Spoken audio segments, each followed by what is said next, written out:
Government BRS government అని. నిన్న ఆయన మాట్లాడుకుంటూ మొదట్లో ఏమన్నాడు, 2034 దాకా నేనే ముఖ్యమంత్రి అన్నాడు. మళ్ళా గెలిచేది నేనే అన్నాడు. ఆ తర్వాత బీఆర్ఎస్ ను మొలకెత్తనీయా అని మాట్లాడిండు.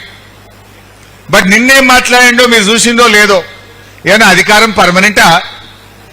ఎన్టీ రామారావు పోయిండు, రాజశేఖర రెడ్డి పోయిండు, ఇందిరాగాంధీ పోయింది, నేను కూడా పోతా. అధికారం నాకు పర్మనెంట్ కాదు అని మాట్లాడిండు. ఇంకో మాట అన్నాడు, ఏ కేసీఆర్ మళ్ళా గెలిచినా కూడా ఏం చెయ్యడు అంటుండు.